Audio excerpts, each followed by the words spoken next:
What is going on, you guys? So today I have another episode for you. This one is from Charlie Hubert from Charisma on Command. So he created a new channel called the Dropping In Podcast, and this video is called 4 Huge Mistakes in Charisma on Command Advice.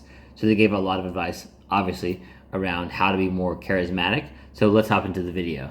Videos, and I want to help you with amendments to some of this advice so you don't go down some of the dead-end paths that I went on for as long as I did. Now, let's start.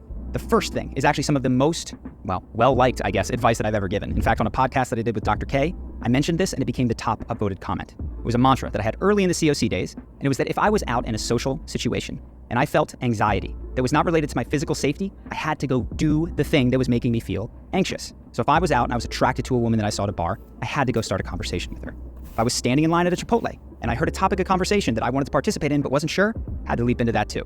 So many good things came into my life from this. It was absolutely incredible. I got friends, I got girlfriends, opportunities, clients for Charisma on Command. I would never ask anyone to throw this piece of advice out. It's just too good. But it has a huge issue. It's baked in because when you feel any kind of anxiety, your body is actually entering into the fight or flight mode. Now, what most people do in social situations when they feel fight or flight is flee. I would say 95% plus flee, 95% plus of the time, which means they see someone that they're attracted to, they disconnect internally. They tell themselves, I'm not that attracted to that person, it doesn't matter, I'm not gonna talk to them. Or they disconnect externally. They think that they're attracted to them, but they avert their gaze, they walk away, whatever. When you flip that, and instead of running away, you move towards, 2 things occur. Well, 1, you're flipping it, but 2, you're still running, right? You're not running away, but you are going to move at the fear. And this can create incredible positive things in your life. But what you don't realize that 3-second or 5-second rule that is making you engage with that thing is still running at its core. And this will come back in your life because you are training yourself to feel fear and have to run. You've only flipped the direction. So let's say that years down the line, you've trained this, you're in a committed relationship. Well, fear is going to come up, right? One way or the other. You're going to fear commitment or you're going to fear abandonment. This is just what happens in these sorts of vulnerable relationships. If the only response that you have developed towards fear is a running response, either you run away or you run at it, you might become that person that has to solve every problem right then. Maybe your partner needs space, but you can't let them rest or go to bed or escape the conversation because you need resolution right now. If you have commitment issues and you're noticing them, you might just try to get out of the relationship because you feel that issue as pressing and you don't feel like this is the right relationship. You have to address it right now. What you haven't learned how to do is sit and allow fear to be. You guys know the person that has not done this work in their life. Yeah, I mean, that's a good point. Like, I was not sure how I felt about what he was saying at first, but now that he got farther in, it makes sense. Basically, what he's saying is to feel the emotion, right? Like, don't run from it, right? Like, run away from it so you can avoid it, or run to it so you can necessarily attack it head on, right? What he's saying is just be able to feel through it, right? Because most emotions, if you ignore them, you're really just suppressing them or hiding them, but they're still there, right? So sometimes it's best for you to actually just feel through that, and that way, once you do, it's over with, and you can be back to confident, brave, happy, all these things. They might look like... And by the way, that's a really good example that he gave, right? You don't want to, especially if it's like a relationship thing, like you're dating somebody. I mean, even in general, right? Like if you're running up into a disagreement with someone, number one, you should never argue with someone, right? You should never let your emotions get in control of you. So that happens. Just have a calm discussion, and you don't have to disagree, you don't have to disagree. You don't have to agree on everything. It's okay to disagree, right? That's what I'm saying. So you don't have to agree on everything, and also, please, what he's saying, right? He's right. Like, don't force someone to have that conversation if they're not ready for it, right? If they need to walk away for a while, that's okay, as long as they're willing to return to the conversation. And the same goes for you, right? Like, you can't just run away from the conversation. At some point, you have to return to it and resolve. Once you're calmer and you've felt through the fear and you have a level head, because then you can move through the fear in that conversation in a calm and confident way. They're driven and confident as they move from thing to thing to thing, and they're pursuing what they want. But if you look closely, what you'll see is that they can't stop moving. They can't allow fear to move through them, to pass, and to rest, in peace. Not the peace of death, but the peace of knowing that fear can come up, you can experience it, and that is okay. You become a chronic runner if you don't address this. So what should you do? Definitely use the mantra some of the times, but other times when you feel fear, allow it to overtake your body, open up your body language, feel the sensation of fear, let it arise, and let it pass. And then you can ask yourself freely, do I want to engage? Do I want to move away? Or do I want to just keep standing here? When you have that choice, your life gets so much better. This takes us to the second piece. This is something that actually... And the other thing he mentioned is a good point too, right? Like, let's say it's a commitment thing, right? Or you have a fear of abandonment, right? Like, you can't just like react to that all the time, because you're basically going to keep doing the same thing over and over. Basically, the definition of insanity is doing the same thing over and over and expecting different results, right? Hamster wheel effect. So if you run away from commitment and like a conversation with someone around that, like your future partner, someone you're dating, if you're interested, not interested, like, you can't keep running away from that conversation. And then at the same time, like, if you have a fear of abandonment, why is that? You have to sit through that and figure everything out. And eventually, because that's going to keep self-sabotaging your relationships if you continue with the fear of abandonment thing. So you have to feel through it, figure it out, so eventually you can have really healthy, happy relationships and not expect people to just always cater to that. Was in a recent Charisma on Command video that I don't agree with, and I wanted to share that with you guys. It's an approach to handling rejection, a mindset that I think can be very valuable when you're starting out. And it's that if you go up to someone and you're in a conversation, you feel rejection, whether it's girlfriend, whatever it is, you don't need to take it that personally, because people are rejecting your presentation. They are not rejecting who you are at your core. They're not rejecting your soul, because they can't know those things about you. So you don't need to beat yourself up about it, and you can just adjust your presentation going forward. This is solid advice at the beginning, I think, because I know for me, there was a time when I thought good eye contact looked like this. It was this bug-eyed stare that I brought to almost every conversation, and people would be like, not sure about that guy. So there was rejections that came from my presentation. But the goal of all of the presentation tips that I've given on Charisma on Command is to get you past the point of presentation, to the point where you are showing up as your core authentic self. You are bringing your soul, who you are at your depths, to every conversation, right? That doesn't matter if it's a long conversation or 60 seconds, you have the courage to show up like that right off the bat. Now, some things will happen here. You'll bring who you are into interaction. People will see that and decide that they reject that. They don't want to connect with the depths of who you are.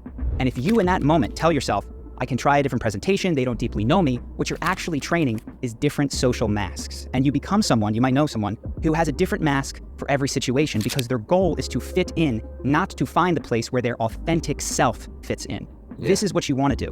When you learn to bring the depth and the wholeness of who you are after clearing some of that presentation stuff up, rejection just becomes valuable feedback. And you want to let that rejection sting a little bit. It hurts to feel rejected for who you deeply are, but guess what? If you don't let that rejection hurt, in the same way that you have to feel fear, you have to feel that rejection, you might become someone who tries consistently to be in relationships and with different groups of people who reject you, because you've numbed the thing that says, I don't like being here. You've convinced yourself, oh, it doesn't hurt, I'll just try a different presentation until I fit in. And you can wind up with groups of people or in romantic relationships with someone that doesn't actually want to be with who you authentically are. It can be incredibly confusing. You got to let some of that pain in, because it's a great signal. Now, taking us to the third thing. And that kind of ties into the first thing that he said too. Like, the point number one was like feeling through that fear, right? Or feeling through the rejection, right? Rejection isn't a bad thing, right? Usually it's a positive, like you said, positive feedback. And basically think about it like this, like, it's not rejection, it's a redirection. So you learn. And also this other point that he made is really good, right? Like, you don't want to like put on different masks. So like, oh, like this one works. So this is the one that people like me when I'm this way, right? Like, you want to be authentic self, genuine, so that way you get high genuine interest from the people that are for you. Like, you attract high quality people because of that. And that just becomes, because all that comes from like self-trust, confidence, you essentially acting every day as who you want to be, like that, your ideal future self, and essentially acting as them now. And when you do that, right, you're going to embody this really positive, high quality person that a lot of people are going to be drawn to. And that way, in these situations, right, you're going to know 100% that you had good intentions, and that person probably wasn't for you, right? Like, it's better to be playful with life, right? Like, let me see where this leads. And if you get a rejection, no big deal, because obviously there's someone amazing around the corner for you.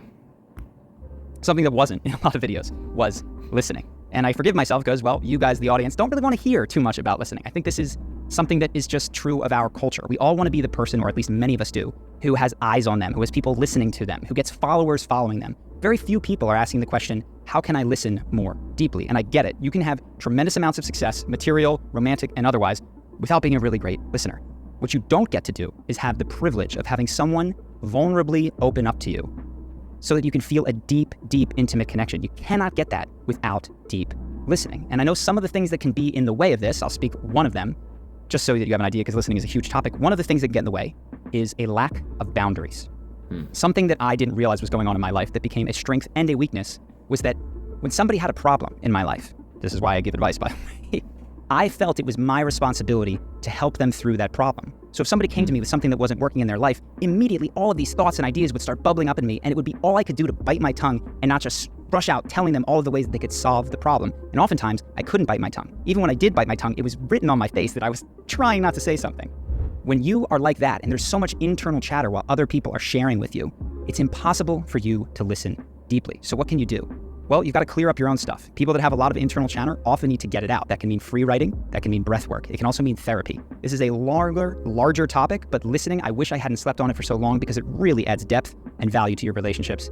And the level of trust and safety that I feel in my relationships, things that I didn't really value before, is just so much higher. And it's I wouldn't trade it for the world. So I hope that you guys don't miss out on that either. The last and fourth thing. And also, I can give you a trick for that too. It's better, you can use it at the beginning or the end of the conversation, but to his point, if you want to be a really good, deep listener, right, because not everybody wants you to solve their problems, and if all you're doing is thinking about all these things, all this internal chatter, or how you're going to help them, right, or how you're going to respond afterwards, you're not really present, you're not really listening to them, so it's harder for them to feel like you're present and you care, right, you're supporting them. And here's the trick, right, like I said, it's better for you to do this at the beginning of the conversation, like before, when you know that they're about to tell you some stuff that you would want to help them with. Literally just ask them this. Hey, it seems like, you're going through something challenging. I'd love to hear about it. It seems like you want to talk about it. Do you want me to just listen and hear you out? Number one. Do you want me to, affirm you, validate you? Do you want me to ask you questions about the situation? Do you want any feedback, right? Like, do you want any constructive criticism, my thoughts on it, advice? Or do you just prefer that I just listen? Like, do you just want someone to be able to hear you out and be able to talk about it? Because I'm happy to lend an ear and listen. So let me know, right? So just try that out. And a lot of people are going to be like, whoa, like, even if they don't tell you, they're going to think like, whoa, like, no one's ever asked me that before. That's really compassionate or like really empathetic. And they might even thank you. Or at least internally they'd be thinking like thank you for even asking me that. And then they'll be way more open to talking to you about it. And you'll be able to listen better too. That I want to share with you. It's a mistake I had around charisma types, or at least an oversight. If you're not sure of what I'm talking about, I identified 5 different charisma types. There's the conviction type, which is super high conviction, very self-assured, authentic, funny, empathetic, and energetic. That conviction type, at the time that I was talking about this, was exemplified in Conor McGregor, someone who could seemingly predict the future, who told people what was going to happen, had no doubt in his own success, and amassed an incredible following because he seemed to have otherworldly powers of prediction. Same thing would occur with someone like a Steve Jobs, who was going to say, we are going to make this computer, and he and Woz sold the computer, I believe, before they even had it developed. As time has passed, and I've seen these conviction types both out in the world and in my own life, what I've realized is there's often a fall for the conviction type. You think Conor McGregor punching people, having issues, not being great about taking feedback and incorporating it into his career, tremendous material success, but it's almost like stuff can't be let in. It's a lack of listening to a degree. When I look at other people like Elizabeth Holmes, super high conviction that she could read all of your data, your health data from a single drop of blood, had a multi-billion-dollar company, is now going to jail.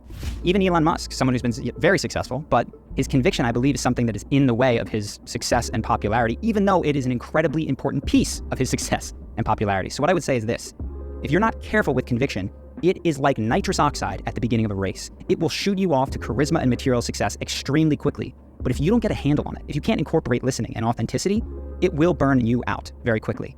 For good examples of conviction, look to Joe Rogan, look to Rick Rubin. What I notice about their conviction is that it is not about what will happen in the world. The thing that they have tremendous conviction on is their own taste, their own feeling and their own experience. So Joe might say, I read that and say it with high conviction. He can get back and forth in an argument with someone. But in terms of knowing the truth of the world, he is generally very, very open to hearing different perspectives, though he will not give up what he believes and knows to be true about himself and what is best for him.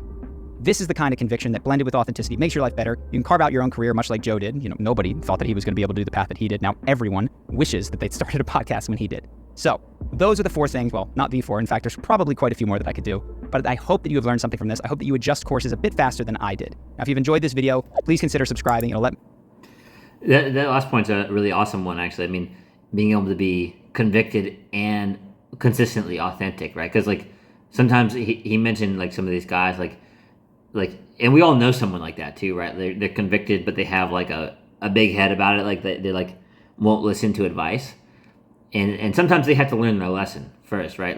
They make some mistakes and then they start to figure it out. But he made a good point. If you are closer to that type of person, like he said, it would be good for you to develop that skill set of more authenticity, and also I would actually add empathy and listening, right?